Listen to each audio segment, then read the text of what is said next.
Salve, meus amigos do canal Tecnologia Eficiente. Meu nome é Sérgio Eduardo, eu sou engenheiro elétrico, engenheiro de segurança do trabalho, mestre em energia e doutorando também na área de energia. Hoje eu trago para vocês um vídeo falando um pouco sobre conforto térmico e explicando como funciona o programa Energy Plus, assim como a sua extensão do OpenStudio. Bem, para podermos começar, vamos falar sobre algumas definições. O que é o Energy Plus? Bem, é um programa freeware criado a partir de dois outros programas, o Blast e o DOI, que eram utilizados para fazer toda a simulação energética da climatização de edifícios. Então, esse programa que é fornecido pelo Departamento de Energia dos Estados Unidos, o DOI, né, ele resolveu criar um programa geral que pudesse fazer todo o cálculo e simulação do consumo energético de uma edificação. Atualmente o Energy Plus está na versão 8.8 e aqui está o link para download dele, caso você necessite. Já o SketchUp, ele é um programa que foi criado pela Google. Anteriormente ele era totalmente gratuito. Posteriormente ele foi vendido e adquirido pela empresa Trimble. Então, atualmente, para as versões comerciais, elas são pagas. Para apenas uso residencial, caseiro, não há necessidade. Mas mesmo assim, você precisa fazer uma pequena mudança no software para que ele possa ser liberado após os 30 dias do período de experiência. Tá? Esse programa do SketchUp ele é utilizado para modelamento 3D. E ele vai trazer várias funcionalidades que vão nos permitir, juntamente com o Energy Plus, fazer o modelamento da nossa edificação. Bem, nós temos agora o Legacy Open Studio, que nada mais é do que uma extensão, tá? Um plugin do Energy Plus e do SketchUp, que permite que possamos fazer modelamento da nossa edificação e aplicar, né, outras ferramentas que fazem o cálculo, né, do consumo energético da mesma. Além desse Open Studio, nós temos outros programas de simulação avançados que posteriormente explicar para vocês, como Radiance, que permite fazer uma análise da luz solar na edificação, né? E alguns outros fornecidos pelo Laboratório de Eficiência Energética, o LabE, que permite também fazer a análise do consumo de água. Falarei sobre eles também posteriormente. O que é importante eu saber? Eu tenho o Legacy Open Studio, tá? Mas ele foi descontinuado. O que isso quer dizer? Ele era fornecido gratuitamente pelo National Renewable Energy Laboratory, ou NREL. Só que o que acontece? Quando o SketchUp deixou de ser gratuito e foi adquirido pela Trimble, essa empresa começou a aplicar em melhores ferramentas de desenvolvimento. O Energy Plus ele é fornecido pelo Departamento de Energia dos Estados Unidos. Então, ele também possui atualizações constantes. Como o OpenStudio ele era uma ferramenta gratuita, ele ficou muito para trás, ele não teve uma evolução. Então, esse NREL resolveu descontinuá-lo. Tá? Ele chegou na sua última versão e ele foi descontinuado. O que acontece agora? Depois dessa descontinuação, ele foi adquirido pela empresa chamada Big Ladder. E ele foi apelidado agora de Euclid. Então, o Euclid nada mais é do que um antigo Legacy Open Studio, que foi adquirido por essa empresa Big Ladder, mas continua sendo gratuito, open source, quer dizer que você pode contribuir para melhorias dele, no desenvolvimento desse programa, com novos modelos, etc. Então, você pode continuar a estar utilizando. E espera-se que ele continue com o desenvolvimento, como era feito anteriormente, corrigindo alguns bugs e trazendo novas novidades e funcionalidades para essa extensão. Aqui nós temos o link para que você possa abaixá-lo. Precisaremos para fazer nossas simulações de arquivos climáticos. Esses arquivos climáticos eles são estudos do clima local em determinadas regiões por um período de 30 anos. Esses arquivos eles podem ser baixados nesse site do Energy Plus, com esse endereço. Só que vale lembrar que se você não tiver um arquivo climático para sua região, você pode estar utilizando de um local próximo ou tentar localizar um arquivo não com uma versão de 30 anos, com um período maior, pode ser com um período menor que talvez esteja sendo elaborado, ou tentar pegar dados por você mesmo. Você vai precisar de uma estação climática para poder fazer isso, fazer essas verificações. É um pouco complicado. O que eu aconselho, se você não encontrar um arquivo climático para a sua respectiva cidade, procure de um local próximo e tente aplicá-lo, porque a diferença costuma normalmente ser muito pouca. O que é importante a gente sempre lembrar, né? Utilizar arquivos climáticos validados. Tudo bem? Bom, vamos falar um pouquinho sobre o Energy Plus. Aqui está a tela inicial do Energy Plus, que é o EP Launch, onde eu vou carregar o Energy Plus. Só que o que acontece com esse Energy Plus, né? Ele é difícil de você poder estar operando ele, né? Utilizando as suas funcionalidades. Aqui eu tenho input file, onde eu vou ter algumas funcionalidades, os arquivos de entrada, e o meu arquivo climático que eu tenho que colocar, básico, para eu poder fazer as minhas simulações. Tá?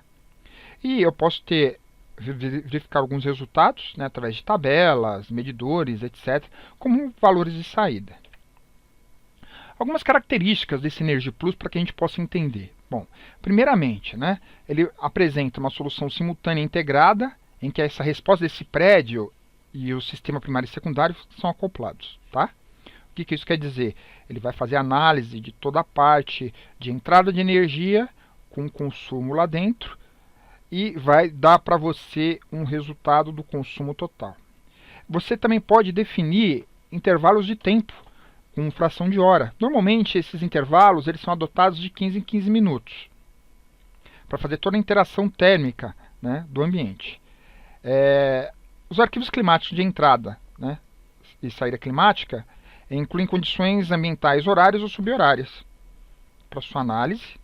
Além disso, ele também possui uma técnica de solução de problemas baseada no balanço de energia de cargas térmicas preditíveis ou prediais, que permite cálculo de efeito radiante e convectivo, ou seja, através de condução,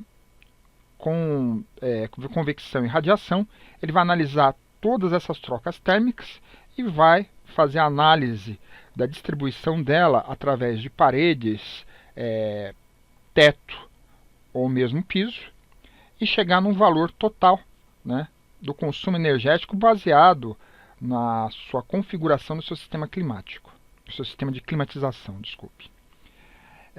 Ele também possui uma condução de calor transiente através dos elementos do prédio, como paredes, tetos, pisos, etc., usando funções de transferência, modelo de conforto térmico, baseado na atividade e temperatura de bulbo seco, um modelo de céu anisotrópico para cálculos mais complexos de radiação difusa sobre superfícies inclinadas, cálculo de balanço de calor de janelas, que permite o controle eletrônico de persianas, balanço térmico camada por camada, que permite a identificação do comprimento de onda da energia solar absorvida pelo vidro da janela.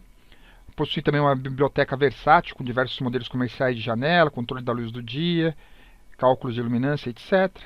E sistemas de condicionamento de ar configuráveis que permitem ao usuário simular sistemas típicos comuns e sistemas pouco modificados, sem ter que recompilar o código-fonte do programa.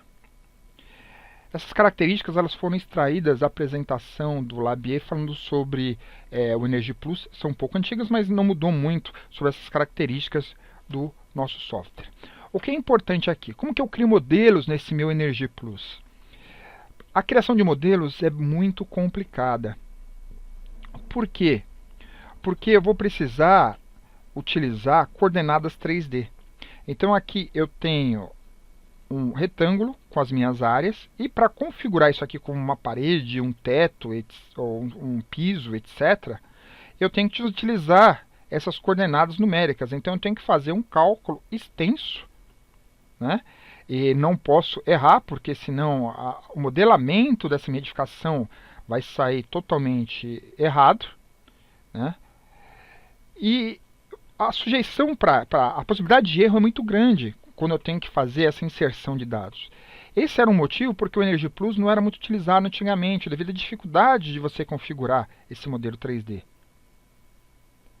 Foi por isso que a Nreal resolveu facilitar isso, criando uma extensão, né, chamada OpenStudio, que permitia fazer essas coordenadas, né, utilizando o programa do SketchUp, que uma vez ele pegaria esses dados, transformaria para esse formato de tabela que poderia ser aplicado no Energy Plus e calculado o valor, né, do consumo térmico da minha edificação.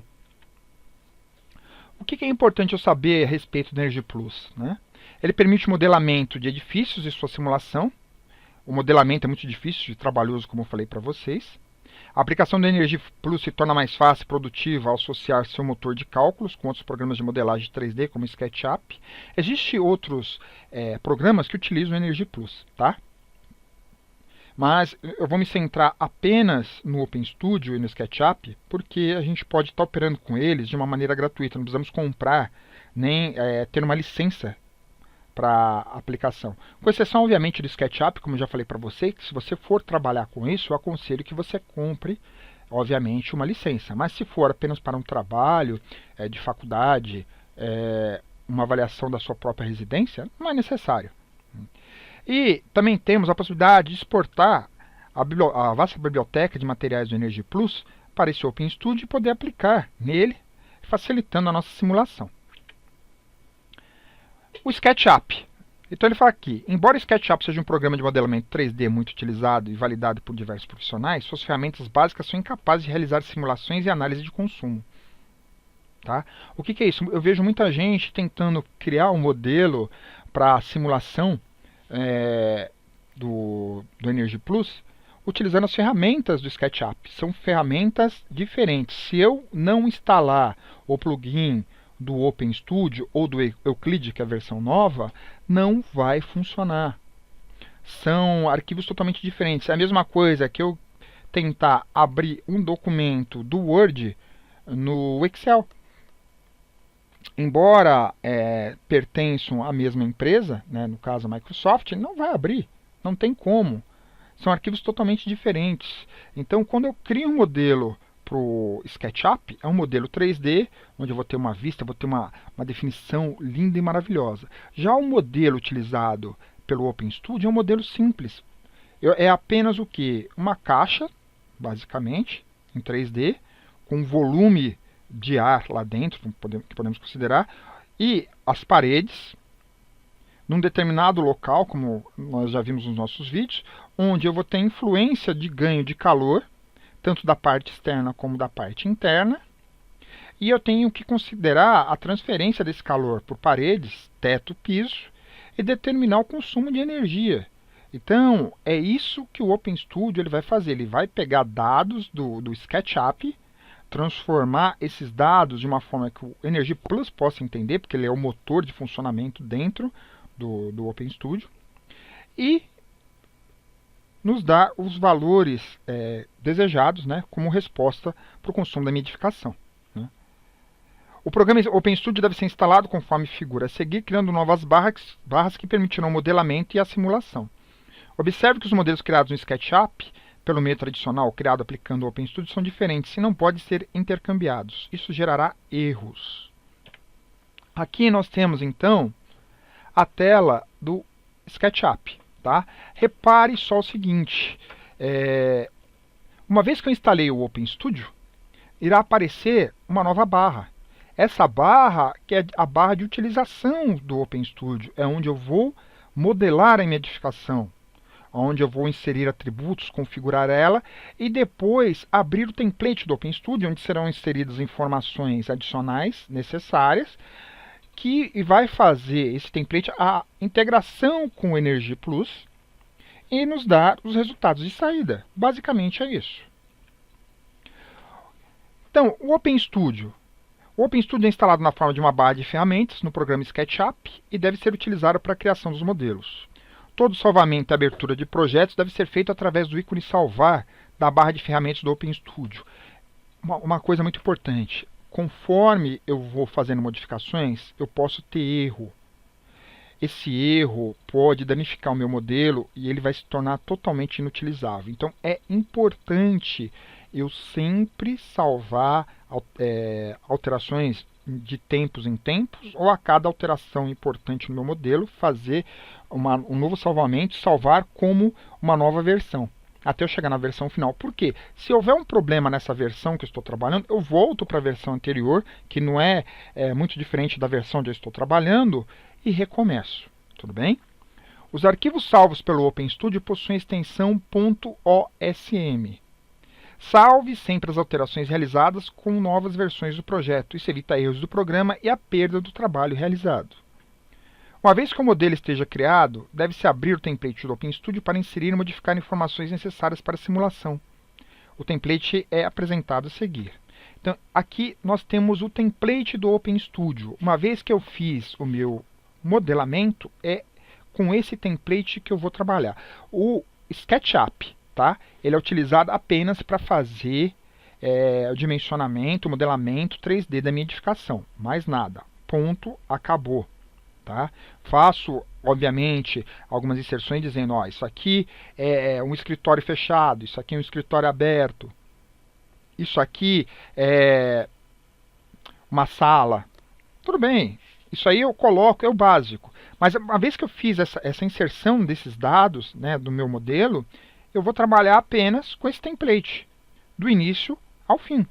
E quando eu quiser fazer alguma outra alteração, né, de configuração, alguma coisa, é aqui que eu vou fazer, a não ser que seja, obviamente, alterações, né, na característica do prédio. Característica assim, nos elementos, eu vou colocar mais um andar, mas obviamente que isso não ocorre na realidade. Então, uma vez que eu fiz o meu modelo, no SketchUp, eu esqueço ele e vou trabalhar apenas com esse template do OpenStudio.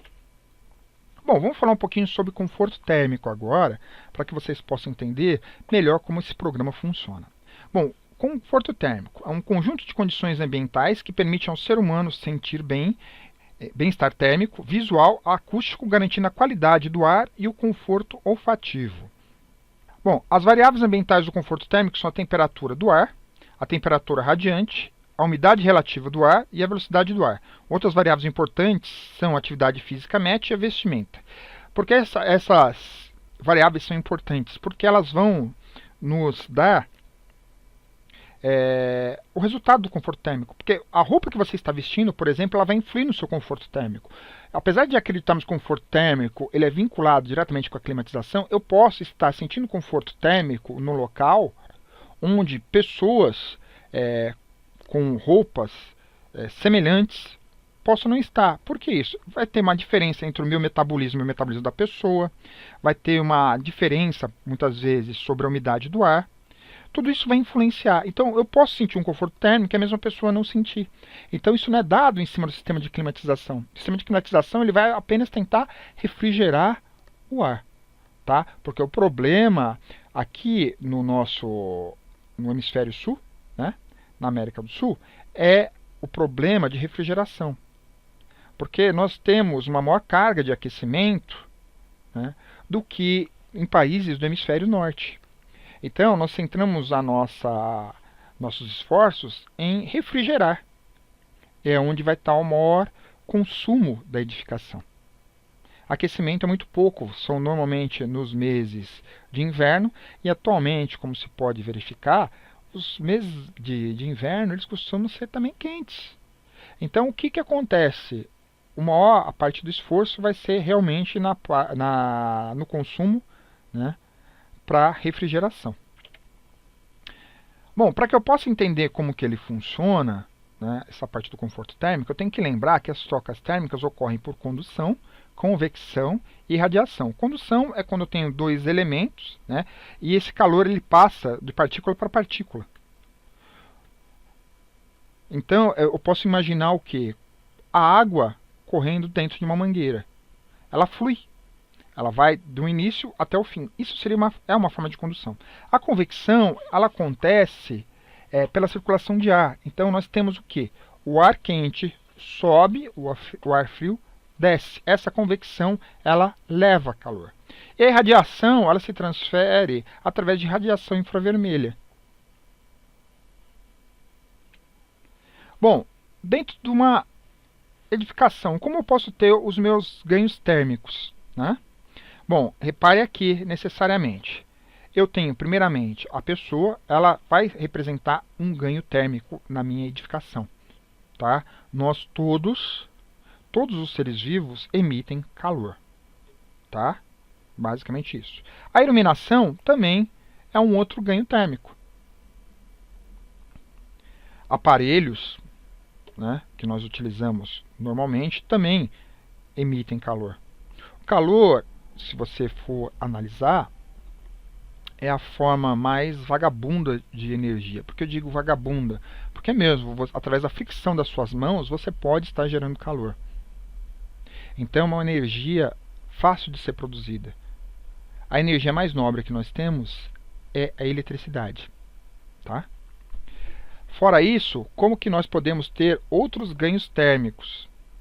Podemos ter ganhos térmicos externos. Esses ganhos térmicos, eles são dados pela radiação solar, que atravessa a janela. Ela possui uma onda que permite, uma frequência de onda que permite passar pela janela. Essa onda incidindo nos objetos dentro fazem com que eles emitam calor, que é uma forma de onda infravermelha, a qual a janela é opaca e acaba prendendo esse calor dentro, né, do local. Por isso nós temos um aumento, né, brutal de calor quando nós temos o Sol diretamente incidindo sobre uma superfície. Então, temos que analisar que tipo de superfície é essa. É uma superfície transparente? Se for, nós vamos ter um determinado tipo de análise. É uma superfície opaca como parede? Ele vai incidir sobre a parede e, normalmente, através de condução, né, e da irradiação, ele vai fazer com que ela se aqueça. E as cargas térmicas internas. Essas são as formas que nós temos de ter ganho de calor dentro de uma edificação. Bom, vamos explicar um pouquinho o ganho térmico através das janelas. Essa figura aqui representa bem. Eu tenho um calor solar que é dado, aqui nesse exemplo, por 500 watts por metro quadrado. Esse valor ele varia de acordo com a localidade, a orientação do Sol, o período, a estação do ano. Né? Ele atravessa numa faixa de frequência, de onda, que passa através da superfície translúcida, e como falei para vocês, incide sobre os objetos dentro e transforma-se em calor, faz com que eles emitam calor, que fica preso. Então, o que nós podemos ver? Alguns vidros especiais, eles permitem bloquear que uma grande parte dessa radiação atravesse para dentro da minha edificação. O que gera o quê? Uma maior facilidade de resfriamento. Eu vou precisar de menos energia para resfriar essa minha edificação. Só que você também tem que pensar o seguinte, se passa menos luz, eu posso também estar interferindo com a iluminação natural do meu ambiente. Então eu vou ter que gastar um pouco mais com iluminação. O certo é chegar num valor de equilíbrio que permita que eu gaste o menos possível de iluminação e o menos possível, obviamente, de refrigeração, que é o foco, né, das nossas simulações, dos nossos modelos. Então eu posso determinar, em cima desses valores, né, das quantidades de cargas térmicas da minha edificação, o consumo total do sistema de climatização para atender a minha necessidade de temperatura. Aqui nós temos, né, um exemplo do ganho térmico através das paredes. As paredes elas são uma superfície opaca que, diferentemente da superfície translúcida, ela serve também para armazenar energia. O que isso quer dizer? Durante o dia, o Sol aquece essa superfície. Tudo bem? Dependendo do volume dessa superfície, né, eu vou ter um delay para passar essa temperatura do ambiente externo para o ambiente interno. Então, o que acontece? Eu posso estar utilizando isso como uma característica para que no período noturno, quando eu não tiver mais a luz do Sol, esse calor que está armazenado nas paredes, ele seja emitido para dentro, aquecendo o ambiente, né, e mantendo o ambiente confortável, sem que para isso eu tenha que gastar energia. que é exatamente o que está sendo representado nessa figura. A resistência térmica de um material. Eu tenho que pensar o seguinte: a parede ela pode ser constituída de diversos materiais. Tá? Cada material ela vai oferecer uma característica de resistência térmica, que pode ser maior ou pode ser menor. Então, o que é a resistência térmica? Ela representa a propriedade de material em resistir à passagem do calor. Quanto maior a espessura, maior sua resistência. Tudo bem? Materiais homogêneos, né, a resistência deve ser calculada pela soma das resistências térmicas de cada elemento componente desse material. Essa soma deverá ser feita de acordo com cada estrutura, ou seja, em série para pisos e telhados ou em paralelo para paredes. O que isso quer dizer?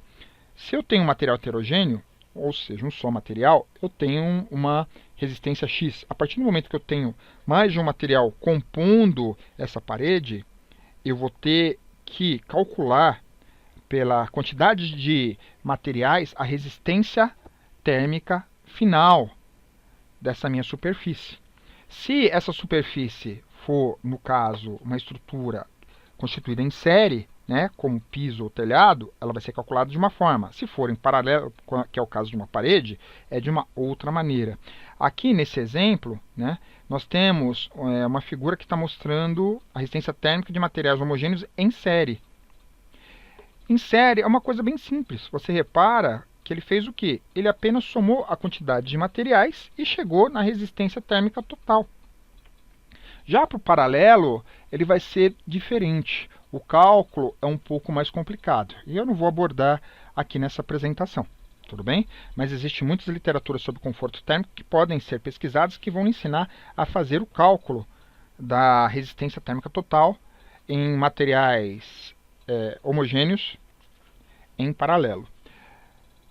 E o ganho térmico por cargas internas. Aqui eu tenho uma figura que representa melhor as cargas internas dentro da minha edificação. Então eu tenho as pessoas, equipamentos, iluminação. Todos eles servem para aumentar o ganho térmico dessa minha edificação. Você pode ver, por um lado, que se você tiver muitas pessoas num determinado ambiente e esse ambiente estiver frio, ele vai se aquecer simplesmente porque as pessoas estão dissipando esse calor que é produzido pelo corpo, né, na atmosfera. Nosso corpo ele tenta se manter numa temperatura constante. Essa temperatura, né, ela vai interagir com o ambiente exterior que vai roubar parte desse calor. Por que isso? Você tem que notar que na natureza, o universo ele odeia o vácuo. Então, sempre aquele que tem mais doa para aquele que tem menos. O que isso quer dizer? Se eu tenho um local com mais calor e um local com menos calor, esse calor ele vai tender a ser direcionado para esse local com menos calor e eles chegarem no equilíbrio. A mesma coisa ocorre com a eletricidade. O elétron, que é a carga negativa, ele tende a procurar estabilidade em locais onde existam mais prótons, que são a carga positiva, e assim chegar num determinado equilíbrio térmico, aliás, no equilíbrio energético, que é o que ocorre, né, com toda a natureza. Bom, eu espero que vocês tenham gostado. Essa apresentação ela foi bem simples, mas foi voltada para explicar como funcionam os diversos programas que nós utilizamos aqui no canal para fazer o modelamento das edificações, assim como explicar um pouco melhor sobre o conforto térmico, para que você possa entender não só o funcionamento, mas o que você deve pesquisar para que você possa criar os seus modelos de uma forma que permita solucionar as suas dúvidas e responder às suas perguntas. Espero que você tenha gostado, dê um curtir e se cadastre no nosso canal. Muito obrigado e até o próximo vídeo.